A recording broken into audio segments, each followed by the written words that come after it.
RSP and IRP. Oh, wow. TFSA, RSP, these are familiar terms or familiar strategies. IRP, well, a little familiar, but early this year, I discussed extensively about insured retirement plan. I'm not doing that today. I will talk more about TFSA and RSP, the benefits, how you can grow your wealth through them, these strategies, through the three of them. So, let's talk about them a little. Let's talk about retirement savings plans in Canada. So, we know in Canada, we have different strategies that government has put in place for us to grow our wealth, not only to work and throw our monies around, we need to save, not only savings now, we need to plan strategically for retirement. So let's see ways we can grow our wealth through this. So number one that I'll be talking about is the registered retirement savings plan. It's called RRSP. I know you've heard about it. It's very popular with the banks, very, very popular. So I said this is a retirement savings and investing vehicle for employees and self-employed in Canada. We will talk about that a little more later. As I said, this plan has some common features with 401k plans in the United States. Yeah, they have similarities and little differences. But the second one is the TFSA, which is tax-free savings account. This one is said is a registered investment and savings account, like the same from the description, that allows for tax-free gains. There is a limit to the amount that you can be contributed into the plan each year, but withdrawals can be made free of tax. Okay, don't worry. I'm still going to talk about each of these plans extensively. So let me talk about the little third one, just description, little description about it. It's short retirement plan, IRP. I love this one the most. This is a tax planning strategy that can help boost retirement income by complementing your existing retirement. So you can see your existing retirement savings. So let's say you have TFSA, let's say you have RSP, the IRP is to complement that. Okay. Okay, so let me talk about RSP, Registered Retirement Savings Plan, types and benefits. Okay, before I do that, before I start, don't worry about what I put, what my slides showing. Is just for me to guide me into what I'll be discussing. I didn't really put much there. It's just most of the things I will discuss just to guide me. RSP, like the main, is registered, is actually from the government. They put that in place for employees, self-employed people to be able to plan for their retirement.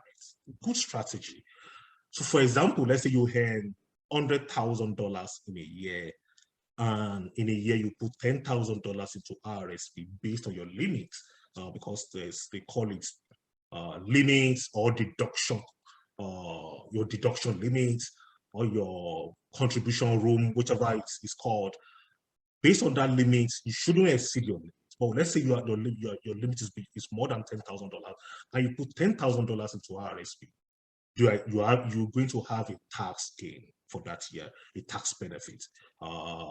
At the end of the year, government will see, or CRA now, will see your annual earnings or annual income for that very year as just $90,000. So the $100,000 you made, you deposited $10,000 into RSP. The $10,000 is, they've taken that to be for retirement. So they're not going to worry about that. They're only going to, their concern now is on $90,000. So that's a tax gain you've gained, which is good, a good strategy. So let's talk about different types of this plan. We have the individual plan.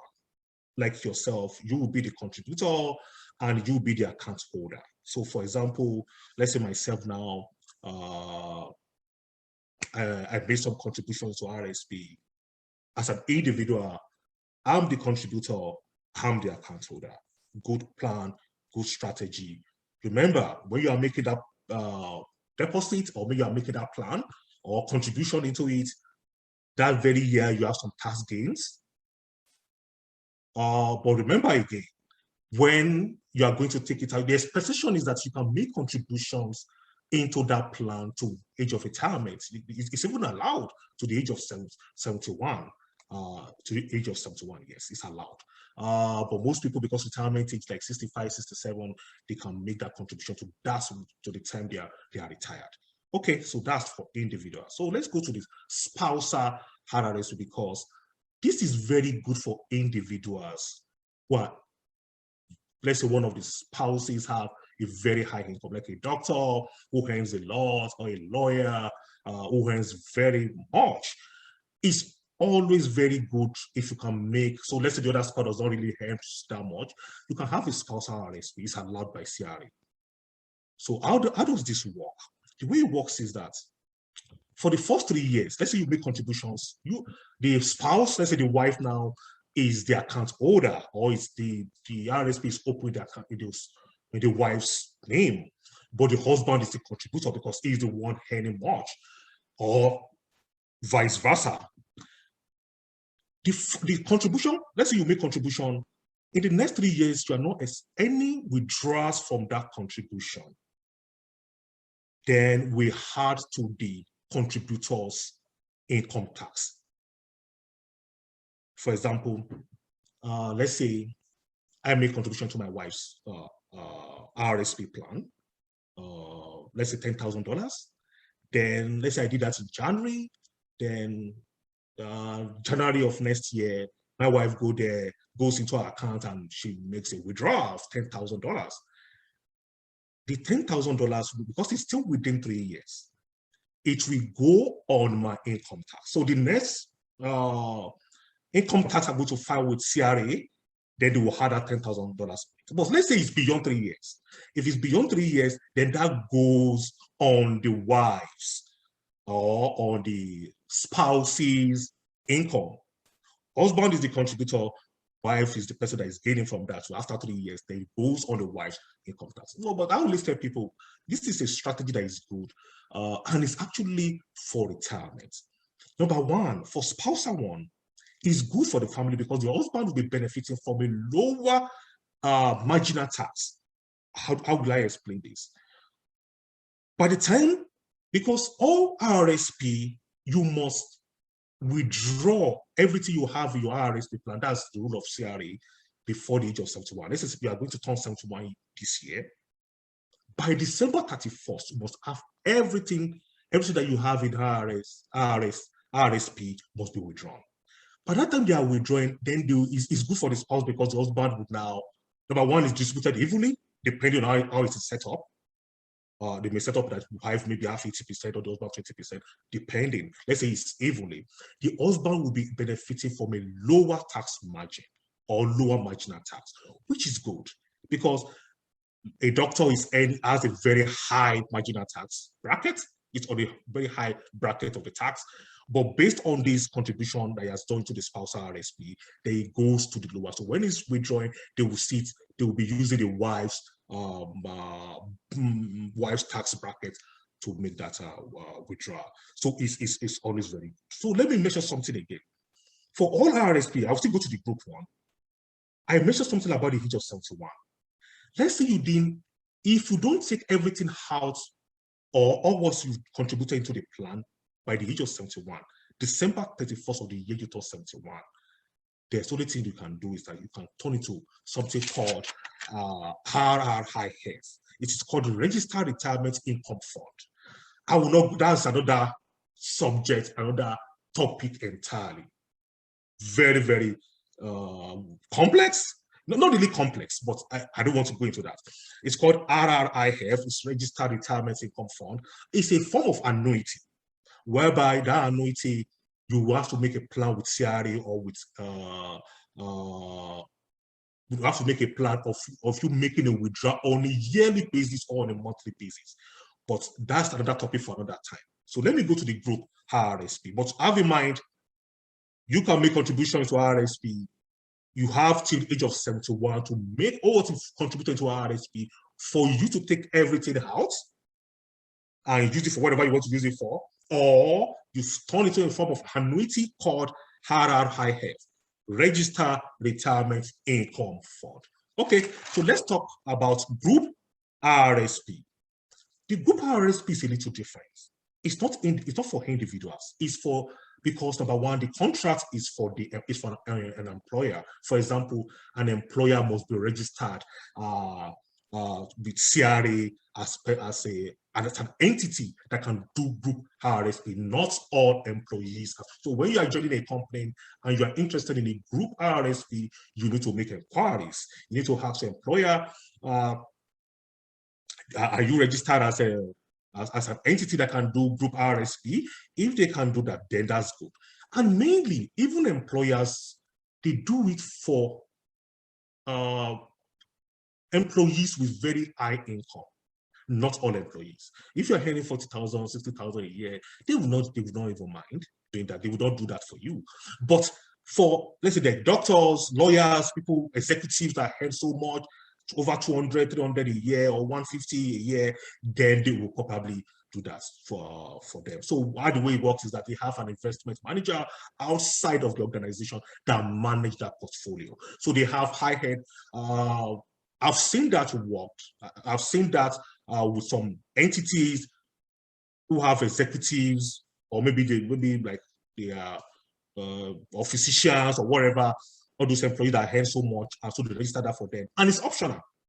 And when they approach you with a form, you can tell them, I don't want this. And whatever you want to contribute, they cannot impose on you. You are the one to tell them, this is the amount I want to contribute on a monthly basis, because it's deducted from payroll. So on a bi-weekly basis, there's an amount that is withdrawn. So you look at your income, look at what your budget is, and you can make that on a bi-weekly basis to the investment manager who manage the fund. The third one, or the last one now, fourth one, is called pool RRSP. This one is a little different. It's actually for self-employed people. Self-employed people, let's say you have your own business and you're looking for a way to, and you don't have the capacity, or you don't have enough resources to have your own investment manager. An investment manager who is doing like a pool RRSP can help you in that regards, because they have pool of people who are self-employed, so with that you just join the pool, and the fees will be very, very the cost will not be that too much for you, because you guys it's a shared cost. So that's very good for self-employed people, especially if you are looking, I used to tell people, let me just digress a little. RRSP is just like you having a car. You go to a car shop to buy, a dealer to buy a car, but you buying that car does not really mean you have everything. You have to be very, very careful and be very selective depending on your tastes and your income or what you have to buy. So let's say you are buying a car, let's use a Range Rover Evoque 2021, for example. Now you went to a dealer, then you are now looking at the options. The options could stand from your sunroof to moonroof to leather seat to heated seat to upgraded audio system, or to driving modes. Maybe some modes where you can drive it on the snow, some sporty, all of these are options. So when you have RRSP or TFSA, even IRP, we are now looking at the option. That's a vehicle, but the options are where exactly your investment manager or the person that is under your investment, where are they going to invest that money? Are they going to invest into, is it something like guaranteed GIC, which brings very little at the end of the year? Is it government and corporate bonds? Is it stocks or mutual funds or exchange traded funds, ETFs? It depends on where they're going to put that money. So I may have RRSP, you may have RRSP, but at the end of the year, what will our gains or profit from it may be different. So just digressing, just for you to know that you just approaching a bank or a financial advisor like myself, I always sit with my clients and give them the the pros and the cons. I tell you, if you invest into the mutual fund, this is what it's going to give you a year. GIC, this is the stock, and I have to give you the benefits and disadvantages and the risk. And again, it all depends on your risk appetite. So let me talk about benefits of RSP. I love this strategy, and I always advise people to have it. So there's something called first-time home buyers plan.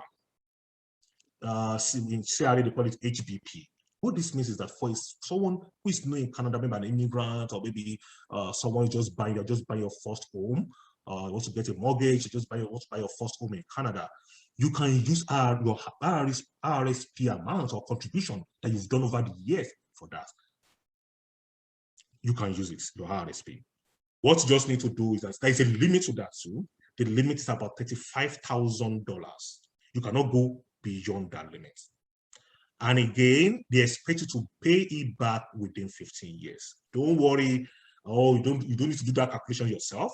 CRA, they have specialists who will do the calculations for you. And when they send your notice of assessment, then you'll be able to see all of those things that you need to do. The first year, you don't need to pay the first year. The first year, they give it at maybe like you don't need to pay back for the first year. The payment starts on the second year, whereby they will give you maybe like, let's say you've taken like 15,000 out or 20,000, maybe like 1,000 or 1,000, but they will increase it over years. So it's a very, very good plan for people who are making contribution to RSP and they don't even know. They're just thinking, oh, I'm making contribution to RSP, and I'm now looking for ways to make contribution for my what's it called now, down payment to buy my house. So it's always very good that I'm just passing that information to someone today. Please have that, know that you can use your RSP contributions that you have either with your bank or with any financial institution. You can use it as your down payment if you are buying your very first home. It is allowed. Okay, so let me move to the second. This thing is covering my. Okay, so let me move it up. The second one is called Lifelong Learning Plan, called LLP. Let's say you plan to go back to school to do your master's or to do a PhD. Based on CRA, you are allowed to take $10,000 out yearly for a year. In a year, 10,000 is the limit, and you can pay back within 10 years. So let's say someone is going back to school and you're thinking, I have an RSP, but I still don't have enough to pay for my tuition, for my master's. Then you can use your RSP for that. So just go there. I think they allow that for maybe like 4 years or so, but I can't really say now. But I know 10,000 in a year. So first year 10,000, second year 10,000, depending on how much you have, and you have 10 years. So the first one, which is 10,000, you have 10 years to pay that one back. Then the second one, let's say you take it again 10,000 the next year, you have another 10 years again. So that's the way it's planned. There are two different plans. So that is it. So lifelong learning plan, first-time home buyers plan, they are all wonderful plans, which is under RSP, and they are all benefits of RSP.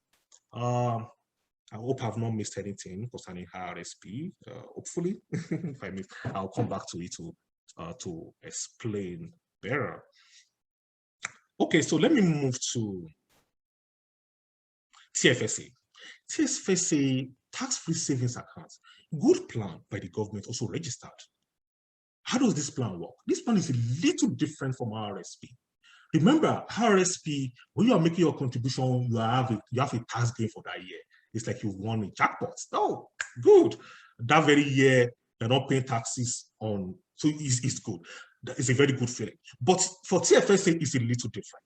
TFSA, that very year, you are still going to be taxed. So you made $100,000 and you made $20,000, you put $20,000 into TFSA, you are still going to be taxed.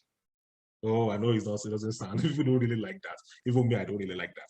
But anyways, the good thing about TFSA is that when you are about to take your money out, let's say you want to use your money to buy a new car, or to use it for, you can use it also for down payment,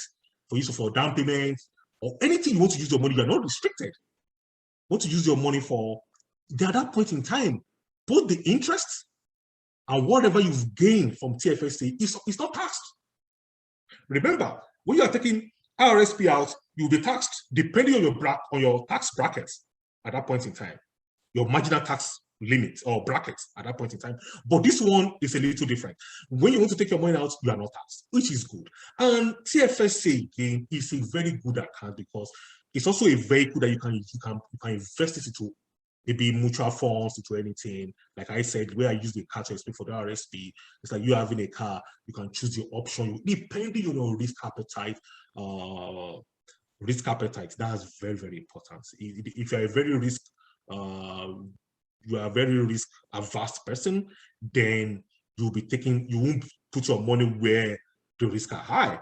But if you are pro to risk, you like risk so much, then you put your money into places where, but remember, the higher the risk, the better the gains. The lower the risk, the lower the gains. So anyways, it depends on our risk appetite. So I talk about is a tax advantage account to Canadians residents age 18 and older. TFSA can hold certain investments, including mutual funds, securities, bonds, and bonds as well as cash. TFSA helps to save money on taxes, gains and investments are not taxed. Yeah, deposits to TFSA are not tax deductible. Remember that. They are not tax deductible. RSP, deposits to RSP, they are tax deductible. You gain tax, that's tax savings immediately. But for TFSA, no tax savings immediately. It's deferred. Withdrawals from TFSA are not taxed. I missed the A there. Anyway, so let me move to the next one. Insured retirement plan. I talked about this early in the year very extensively. I will talk about it a little today. It's a very good strategy too that I really like. Insured retirement plan is a strategy that combines the benefit of both investment and permanent life insurance. Investment plus permanent life insurance is called IRP. It's a good plan. Some people have approached me for this plan, and I always tell people it's a good plan. It always complements your RSP or your TFSA. IRP allows you to use your permanent life insurance policy to provide supplemental retirement income and a tax-free death benefit for your beneficiaries. While RSP will allow you by the age of 71 to take all your money out, this plan will pay you till you die. Oh, lovely plan. For example, let's use the lady who is married. She makes contribution of $250 a month. She's 35 years old, and what she'll be taking out on a monthly basis, and the contribution is just for 20 years. Let's say $250 for 20 years. If my math is okay, it's maybe like 60 or thereabouts, and then every year from the age of 67 down to she dies, she's been paid about $30,000 on a yearly basis. Yes, based on an interest rate of 8%. It's a good strategy. This is a little different from TFSA and RSP in the sense that this one combines life insurance, permanent life insurance. I don't care either it's universal, either it's whole life. It's a permanent life insurance and investment. So you have your permanent life insurance, you are covered for life insurance, and at the same time, your investment is growing. This is a very good strategy for people who are interested in it, and it will always complement your RSP and TFSA. So a permanent life insurance policy provides coverage that lasts a lifetime. Contribution 20 years. After 20 years, no more contribution. You have your permanent life for life, and you are covered for life. Traditional life insurance, you are not covered for life, especially if it's temporary one, whereby we call it a term life. Term insurance, just for 20 years or 10 years. After 10 years, then it goes off. Then that's it. But this one, you are covered for life and build cash in the policy on a tax-deferred basis, which can be accessed later in life in form of withdrawals. Beautiful. You've made that deposit, your money grows, there's accumulations of your funds, there's bonuses, and then for that lady that I mentioned, just an illustration, $250 on a yearly, $250 on a monthly basis. But after 20 years, no more contribution from the age of 67 down, let's say down to the age of 90. she should have enjoyed something like over $600,000. You know, that is a very, very good strategy. I said these withdrawals later in life can be made tax-free. When you are making your withdrawals, when you are putting the money, you will still be taxed your income tax for that year. There's no tax savings. It's still just like TFSA. But the good thing is that when you are taking your money out, you are taking it out tax-free. And it's always very... sometimes I normally compare what you gain when you invest into RRSP, TFSA, and IRP. You cannot compare the two together. TFSA, RSP, what you will gain from there, you cannot compare with what you will gain to IRP. I'm not bringing down or talking down on any of those plans. They're all beautiful plans, and IRP is to complement those other two. But I'm just telling you the reality on ground. Okay, so let me move to the next thing. Okay, so I'm actually done my presentation. I said savings without a mission. I like to quote this, is garbage.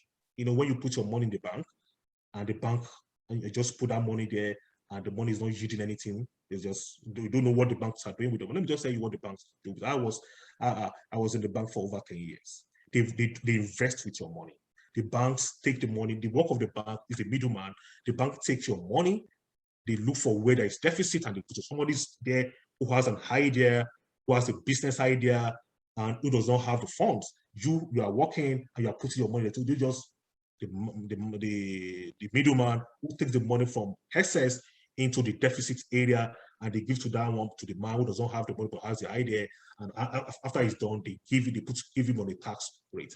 Let's say they give him on a 13% and they are paying you 2%. The margin, 30% or 2%, that is like 11%. The 11% profit goes to the bank. That is what they do. Simple. And your money needs to work for you. Your money needs to work for you. So you need an advisor. You need someone who can, I don't know which plan you are interested in, either TFSA, either RRSP, you need someone who can tell you this is where to put your money. They are all good plans.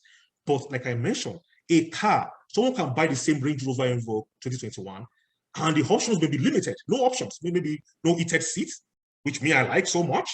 No heated seats, no drive mode. Drive mode does not drive on its own. All of those things, and someone can have the same car that has everything. So you have to pick your options carefully and intelligently and strategically. So that's why you need an advisor. You need someone to talk to really help you. Because if you go blankly if you go to the bank and just say, I want a TFSA, they will open one for you. Only few advisors will give you the insight into, oh, this is where they're going to put your money. They will just open one for you and they maybe put in GIC or whatever and will not really yield so much. Like I say, thank you so much for having me. I really, really appreciate it. If you want to connect, if you have more, I'm going to answer some of your questions now. But if you maybe after the presentation, you still want to connect, maybe you are interested in TFSA, I can help you with that. It's RRSP, I can help you, or IRP, any of those. This is my mobile number. You can reach me anytime, or you can chat me on WhatsApp. Then I will respond to that. Thank you so much. And if you have any questions, just let me know.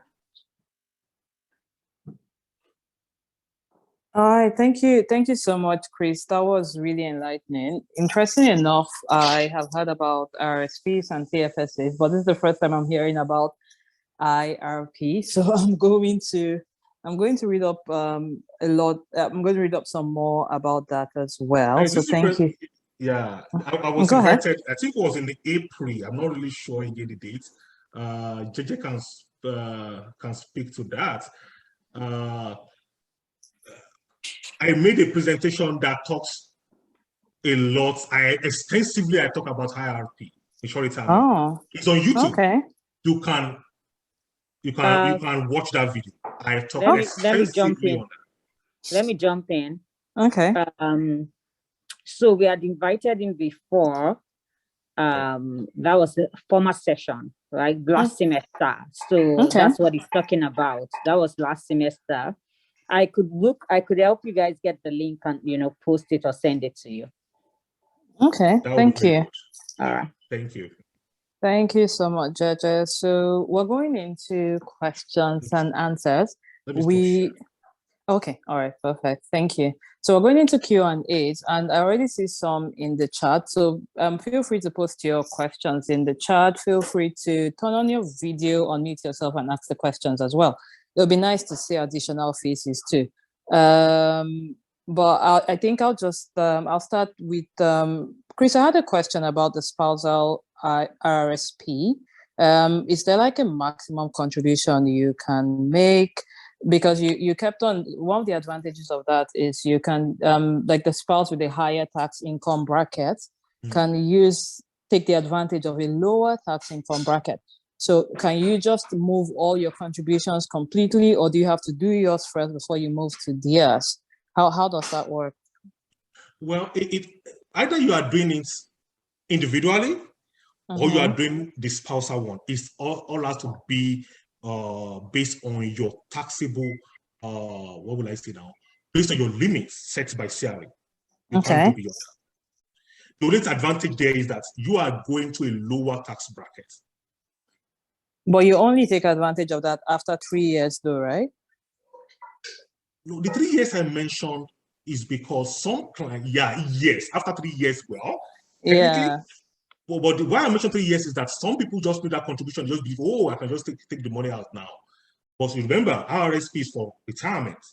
So when you take that out, that will be on the wife's income or the husband, whoever the lower income earner in the home, it will go on that. So you will take advantage, yes, you are correct.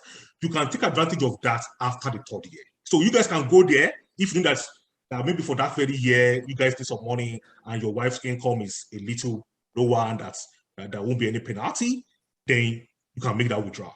And you go on that, it will go on her own or his income for that year. But if the income is just 40,000, it's not really that much, then there won't be any significant effect because you've gone on to lower. For example, if someone is earning 400,000 in a year, and you go there to withdraw about 20,000, then it will increase within that space of 3 years to about 420. So that's too much.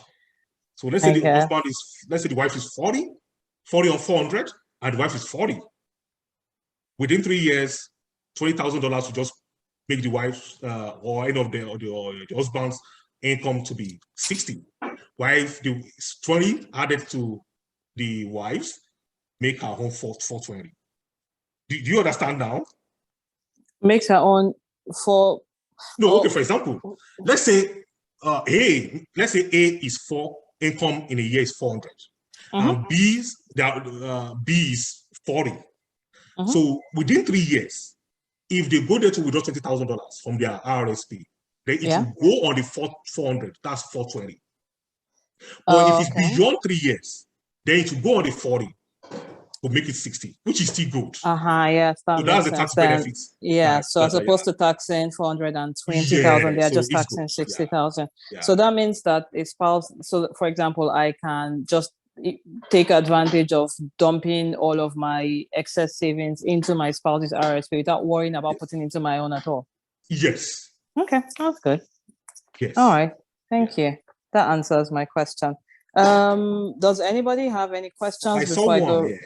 I was going to go. How do you assign your limits? Is it based on your income? Yes. That's from Simi. It's based on your income. It's the way it's calculated by CRA is that they use 18% of your income and last previous year income. So, for example, let's say you earn $100,000 in a year. 18% of that is about $18,000. So you know. But don't worry yourself. Don't do the calculation yourself. There's something called notice of assessment, which everybody that is in Canada, when you do your tax in a year, CRA will send that to you. It's called notice of assessment. Then on that, you can see your deduction room. You can see your deduction limits. So, but if you want to have a rough idea of what your contribution is supposed to be or what your limit is supposed to be, then it's 18% of your previous year's income. And again, if you want, you are not allowed to make beyond that limit. If you make beyond that, CRA allows you to make only $2,000 beyond it, $2,000. So let's say 18,000 is your room, or deduction limits. Let me use that word, that's the nice word, deduction limits.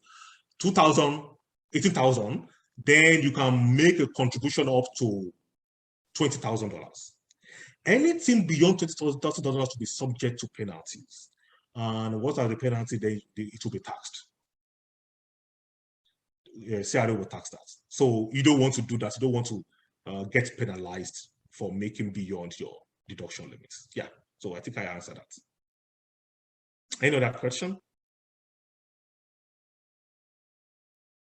I'm going to check. I'll check the chats again. But if anybody else has a question, please unmute yourself and ask a question. Welcome, Simi.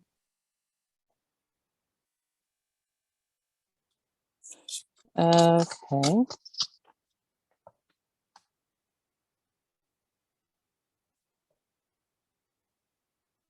Oh, okay. So I will ask, you know what, let me turn on my lights. I'll ask another one. Okay. I keep changing location. I'll ask another one. You talking about because I'm in insurance. So when you mentioned term insurance, I fully understood what you meant when you said, especially when you have like a temporary coverage. Term insurance only works when you are covering something temporarily. Otherwise, you really don't need to be bothering yourself with term insurance. But the IRP, does it pay but leave? It pays you when you are alive and then pays you, because you said there's tax-free death benefits as well. But then it also pays you while you're alive too? Yes, yes. A short retirement plan pays you. That's because interesting. Yeah. So it pays you when you're alive. There are two things there. The investments and the insurance. The insurance, let's say your contribution on a monthly basis is $250. Maybe, who knows? You be familiar with this idea, something called COI, cost of insurance. Your cost of insurance is the limit, is the lowest amount for your insurance. For example, let's say your face value or your insured amount is $800,000. That $50 is what your covers you for that $800,000. That's your death benefit. In IRP, it also it grows with time. But the good thing is that because the remaining 200 goes into investment, which the company has invested for you, then that is also based on your risk appetite. You know, before, we don't have the mixture of both insurance and investment, but because this is a hybrid, the world is changing, things are changing. So someone came with that hybrid, which is really working very well. And then, so the death benefit is there, but in your lifetime, from the age of 67 till you pass, there's a particular amount that you get paid, which could be, when we do our old illustration, we show you the amount at 8%, which we don't believe we go lower than that. So based on that amount, you know that, oh, if it goes up to 15 or 16, I'm not promising anything, I'll just tell you, based on 8%, this is what you'll be paid on a yearly basis. You can decide to pay, you can tell the company to pay you, or maybe on a weekly basis or monthly basis. This is how much you'll be getting on a yearly basis. So based on that yearly basis, till you die, collect that amount. And then till the client dies. Let me just use that word, the client dies. So when the client passes, the death benefit will now pass to the beneficiary.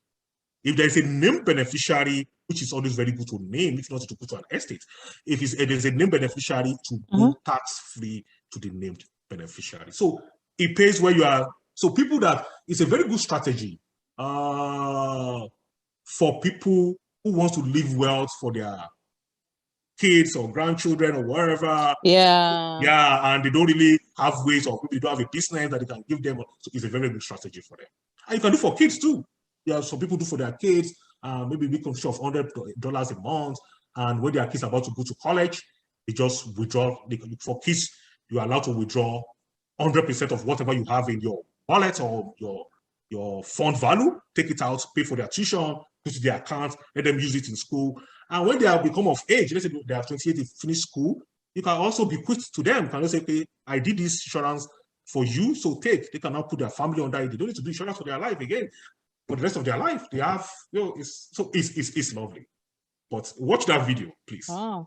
Yeah, there's a lot. I will do that. I will definitely watch the video, because the only other, even like say universal insurance, you have to pay like a whole lot to even take advantage of it. So if you start with universal and you can't afford to keep it going for the rest of your life, you will still end up losing all that you've put in and have to cancel it. So that makes sense. I will check it out. Thank you very much. You're welcome. Okay, so anybody else with? Okay, let's see. It was actually me, but you kind of I see with eBay's question. So, but the only thing I need to it kind of clarified it. I just wanted to confirm, if the person dies, is it going to be a bulk payment to the beneficiary, or is it going to be like staggered, the normal monthly payment or yearly payment? The same bulk thing. Payments. Yeah. Also, bulk payments, yeah. Okay. To the named beneficiary. Yeah. Okay, so I have a question with respect to the IRP, essentially because to me, it's sounding a lot better than the RRSP and the TFSA. And you did mention a couple of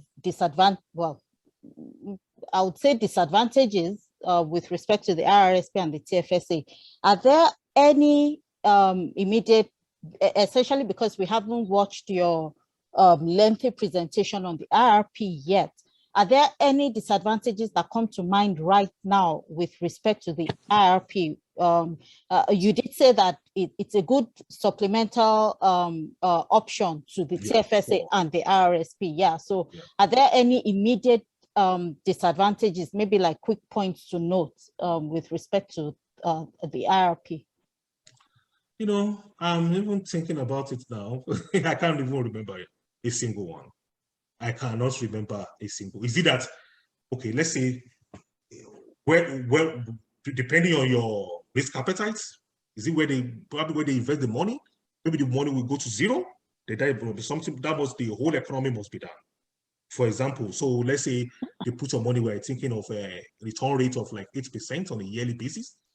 And let's say the whole okay, for where I normally put my own money, let me just tell you, it's called an index fund, whereby it's the best 500 companies in the US and the best 60 companies in Canada. 500 companies in the US, if one company is not doing well, they remove that company, they put a new company. So there's no way, if let's say in telecommunication is not doing very well, agriculture will probably be doing well. So if agriculture is not doing well, maybe IT will be, there's always a mixture of all of these things. So that is only thing that comes to mind. And it's a very good strategy. Watch that video. And yeah, there's no immediate. I always tell people, you are gaining. You have investment, you have insurance on it. So and again, don't get me wrong, I have this other two too, but I'm just saying it's good. Yeah. Can you please explain the tax savings and tax deferred between the RRSP and IRP? Okay, tax savings for RRSP, I have one question. Is the tax savings for RRSP is immediate? Tax savings in the sense that when you put your money to RRSP, that very moment you are saving on taxes. For example, you in this year, let's say you made, I like using 100,000 because it's a good income. So let's say you make 100 in a year and you put 200, maybe not together because even our salary, they just have it, but let's say you do it maybe like 500 every month or bi-weekly, just putting it there, but everything sum up to like 10,000 in a year. When you're about to file your income tax, there's something that our salary will send to you, and they will notice that, okay, your contribution on RRSP is $10,000. So they will deduct that 10,000 from your income for that year. You're supposed to be taxed on 100, but you will not be taxed on 100. You will be taxed on 90. That's good. That's what I mean by tax savings. Tax deferred. Okay, so please explain the tax savings. Yeah, and tax deferred. Okay, for IRP, it is tax deferred. Even in RRSP, it's also tax deferred because you are not paying in RRSP, you're not paying the tax now, but that doesn't mean you're not going to pay the tax later. You are still going to pay that tax later. But what people do is they've approached retirement, they go in the year whereby their income for that year is very low. For example, you're a doctor, you earn 300 in a year, you are done with your practice at the age of 68, you're no more practicing. Then you go to a lower income bracket. So you go in the year that maybe you're not making, maybe you're just making like 60 or 70 that same year. Maybe you're still working part-time, or just, occasionally, or maybe some returns for you, and you just made 50 or 60 that year, and you go that year to take your money from RRSP, then that is called tax deferred. You don't really, you've saved the money before, but it's also deferred. Yeah. And the same thing you apply to IRP. In IRP, remember, you are paying that tax that same year. You have your income 100,000, whatever your contribution you make to IRP is still going to be taxed. Because that income is seen as, they're not seeing any tax, there's no tax savings on it. But the good thing is that when you want to take your money out during retirement, then you're not paying tax at that point in time. So I hope I'm able to explain that. That's from Simi. Yes, thank you. I don't fully understand that IRP one. Like IRSP is clear, okay, but I don't really get that IRP one. Okay, let me try as much as possible to explain IRP. Okay, you got the RRSP about tax savings. Yes, I do. Like, I'm just trying to understand the flip for the IRP, because since there's no tax savings upfront, how does it work? Because you mentioned that when you're going to pull out the funds upon withdrawal, it will still be taxed. So how do you benefit from it? Where's the savings for? Oh, for RRP, I didn't say it's going to be taxed. You're going to be paid tax-free then. Oh, it's tax-free? Yes. Oh, okay, okay. Yeah. Okay. TFSA and RRSP, when you are taking your money out, then it's tax-free. But RRSP, you are taxed when you are taking your money, or it's tax-free as well? Yes, only RRSP, when you are taking your money out, you're taxed. Remember, but when you are putting the money, you are not taxed. Okay, okay. Yeah, so it's just advisable to take it when your income is lower. Yeah. Okay, thank you. Either your income is high or low at that point in time when you want to take your TFSA or IRP in as much, usually for TFSA you are within your limits, you are not taxed. You take everything out tax-free. IRP is paid tax-free. Yeah. All right, thank you. Does anybody else have questions? Anybody else have anything to say before we let Chris go for the day?